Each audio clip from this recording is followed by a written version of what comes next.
गासै नायगिरि नोंथांमोननिसिम कंग्रेसनि खुलुमनाय आरो अननायखौ जासिग्रोदों। दिनै जोङो बे प्रेस मिटखौ बेनिखायनो लानाय जादों जे थांनाय 21 तारिख खालि बे दाननिनो 21 तारिखआव जे सियालसाख' बेलथलानि जे बिराद गिदिर मोनसे जाथाय जालांबाय, जेरावहाय बर' फिसाफ्रा गोदो गोदायनिफ्रायनो आबै आजौनि समनिफ्रायनो बै जायगाखौ गिबि गिबि फोसाबनानै थाबोनाय आरो बे जायगाया गमामायैनो जों दिनैसिम मिथिनायाव बियो ट्राइबेल बेल्ट एन्ड ब्लकनि एरियायानोमोन। दा बिथांमोनखौ जेबो प्रायर खबर होआबालानो आसाम सरकारा अर्थात डक्टर हिमन्त बिश्व शर्मानि गभर्नमेन्टआ बुलडोजार जेसिबि पुलिस आर्मी CRPF लानानै जे बिथांमोननि न' बांखौ सिफायनाय, धोन सम्पति लेथेर फेथेर खालामनाया दिनैनि दिनाव खोब दुखु गोनां आरो गाबथावना आरो बुंख'नो हायै फोरमायख'नो हायै बर' जाथिनि मोनसे गेदेरथार अलखद होननानै सानो। दिनैनि बे 21st सेन्चुरियाव हब्रा हब्रा अख्रां गावजासे बै समनिफ्रायनो खन्थाइगिरि महरै खन्थाइजों बर' हारिखौहाय सिखांदो फोजादो होनबोनाय चरण चमर ब्रह्ममोननि अबदान, रुपनाथ ब्रह्ममोननि अबदान, गुरुदेव कालिचरण ब्रह्ममोननि अबदान बे हारिखौ गायसननाय, PTCनि हब्रानाय, NDFB आरो एबसुनि दावहा नांनाय, बेनि उनावबो जे दिनै बे बर'फ्रा लेथेर फेथेर सेरखाय बेरखाय जाफिनबावबाय, बे जाथाया दिनैहाय बर'फोरखौ निस्सय सिरि जाहाथ सिरि मोनहोदों आरो फोजाखांबोदों जे जोङो दिनैसिमबो बर' हारिनि थासारिया, बर' हारिनि थामोनथाया रैखाथि गैजायै। गोदो गोदाय बै समावहाय बर'फोरखौ इउनिभारसिटिफ्राव थाङोब्ला एसामिसफ्रा नासयनाय, हस्टेलफ्राव थाहैयै, जानाय लोंनाय हटेलफ्राव दै लोंहैयै गिलासफ्राव, बेनिख्रुइ गाज्रिसिन अबस्थाया माथो दिनैनि दिनावबो जाबाय। BTC एकर्डनि उनाव जाबावबाय, BTR एकर्डनि उनाव जाबावबाय। जोंनि बर' दैदेनगिरिफ्रा दिनै एसेमब्लियाव MLA महरै गिदिर गिदिर रल लानानै दङ। सोरबा बिश्वजित दैमारि बायदिया दिनैहाय एसेमब्लियाव स्पिकार, प्रमद बर' बिथाङा दिनैहाय BTCनि CM जानानै दङ, BJP गभर्नमेन्टनि एलायेन्स। दा बिथांमोन बायदि थासेयावबो दिनै जे बर'फोरखौ लेथेर फेथेर फुटबलजों ओरै जोलाय जोनानै ओरै गल सोलाय सोनाय बायदि दिनै सोगासिनो दङ। बे जाथाया खोब गाज्रि। बेखायनो आं दिनै खावलायनो सानदों, सासे बर' जानानै सासे कंग्रेस हिसाबै नङा, सासे बर'नि थै गोनां बर' बिमानि फिसा हिसाबै आं दिनै आंनि बिदा फंबाय, आंनि आंगो लोगो आन्दलनकारि प्रमद बर' बिथांखौ बुंनो सानदों, बिश्वजित दैमारिखौ बुंनो सानदों, लरेन्स इस्लारि फंबायखौ आं बुंनो सानदों, बर'नि दैदेनगिरि, बर'नि MLA MCLA MP बिथांमोनखौ आं बुंनो सानदों, बिथांमोना दिनै बबाव थैनानै थाखो।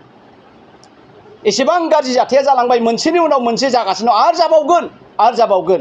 रोखा रोखा बेल्ट एन्ड ब्लकनि बिथांमोना बे बर' हारिया आरो ट्राइबेल हारि फरेस्ट डुइलार्स एक मथे बिथांमोना थानो मोनो।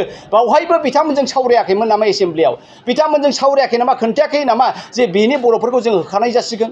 बर'खौनो होखारदों, गुबुन हारिनि गिदिर गिदिर बिल्डिंफोरखौ होखाराखै। बिथांमोनाबो BIनि भाबै दङ। बे मा फोरमायदों? बे फोरमायदों दि दिनै बर' हारिनि थासारिया मोजां नङा। गोदो गोदाय जेरैबायदि जोंखौ नासयोमोन, दिनैबो बे जोंनि थासारिया। आं बुंनोसो नागिरदों, लाजिया नामा दिनै प्रमद बर' बिथाङालाय? मानो दाबोनो फैयाखै, मानो दाबोनो थाङाखै?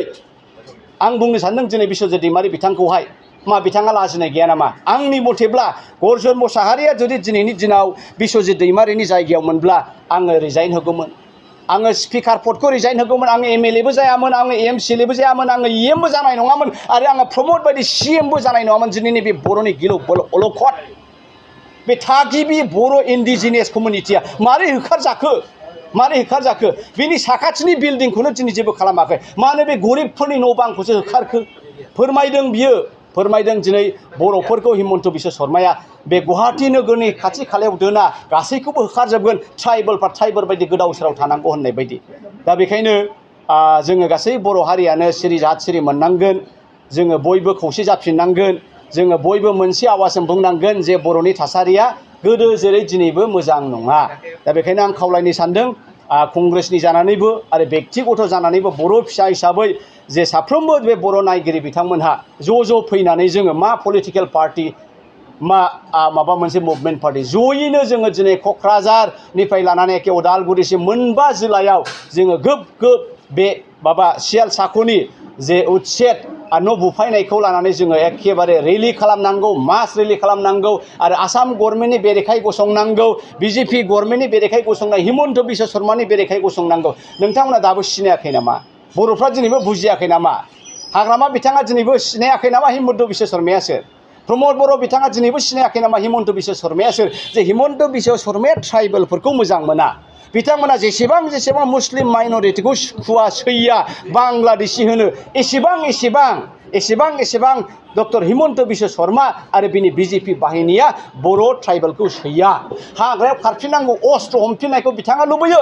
आरो सैमा अमाफोर बायदि हाग्रायाव गावथारनायखौ लुबैयो नोंथांमोना नायदो दिनै आल्फानि अबस्थाया मा जादों दिन सानफ्रामबो थांगासिनो दङ बिसि फिसायबो थाङो सेंग्रा सिख्लाबो आल्फायाव जयेन जाहैयो जेब्लानाखि आल्फानि खोथाया बुङो आसामनि गिबि मन्थ्रि आसामनि मुख्यमन्थ्रि डक्टर हिमन्त बिश्व शर्माया मालाबाबो होना खुथुर भाखारे खुथुर हाथेरि आल्फा शिक्षा दियाखौ होनफेरदों नामा मालाबा होनफेराखै नाथाय NDBआ जेब्ला सोरबाया ULB जायोब्ला सोरबा NLB जायो एखेबारे लोगो हमगोन एरेस्ट खालामगोन दाउ अमाफोर बायदि गावगोन बेहायनो फोरमान जायो जे हिमन्त बिश्व शर्मानाव बर'नि थोबसेबो थरथिंसेबो अननायनि जायगा गैया बिथांनि बिखायाव बिथाङा सैया जोंखौ गावथारजोबनो बिथाङा साजायगासिनो दङ जोंखौ हा गैजायै खालामनोसो साजायगासिनो दं दा बेखौ मिथिखा हखा जुदि बर' हारिया सिरि मोनाबा जोंनि पलिटिकेल सुबिदा बायदि पलिटिशियानफ्रा जुदि बेखौ बुजियाखैब्ला जोंनि हारिया गोदोबाय बेखायनो